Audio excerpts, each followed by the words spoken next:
In each of these attacks, the attacker has been known to police, who say they are homeless and suffering from mental illness, addiction, or both. They've been arrested time and again, but have seen little or no jail time or have gotten the help that they need. Another afternoon, another attack downtown.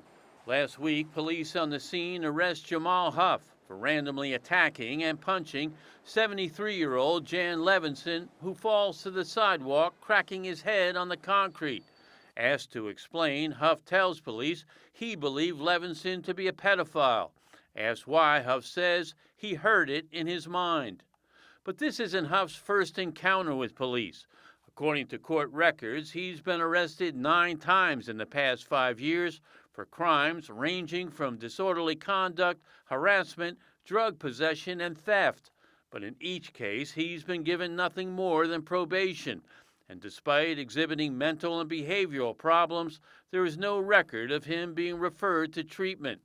Pittsburgh Public Safety Director Lee Schmidt says the system is failing to both protect the public and get people like Huff the help they need. It's frustrating for our social work team, it's frustrating for me, it's frustrating for all of us, because they see these folks all the time. They know they need help, they know they don't need criminal justice, but they also know if they don't get the help, they're going to end up in the criminal justice system. While mental health professionals say mentally ill people are no more inclined to violence than the rest of the population, Camilla Chalecki of the city's Office of Community Health and Safety says some repeat offenders are continually returned to the street without treatment.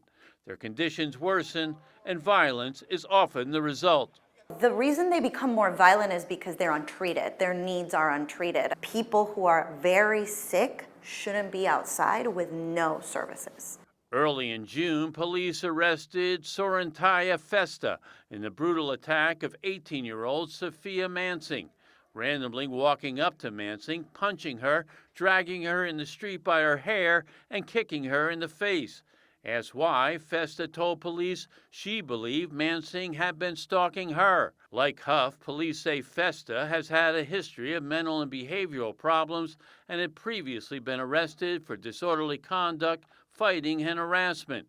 But in lieu of treatment, she was repeatedly given probation, even though her offenses grew worse. So many people that we do see over and over again, when they're committing these lower level incidents is when we have the opportunity to get them the help they need. But in case after case, the system has returned offenders to the street only to reoffend.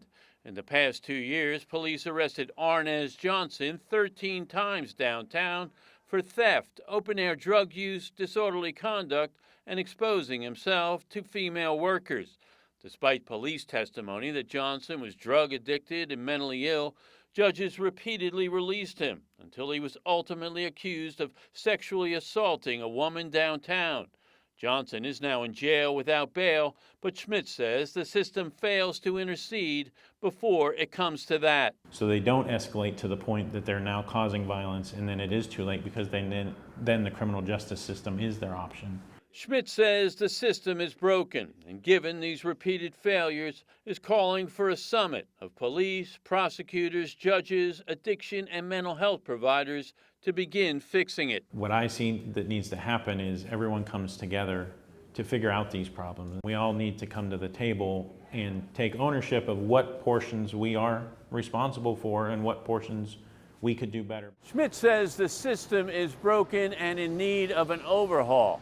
In these meetings, the stakeholders will try to come up with a better response and a better use of resources.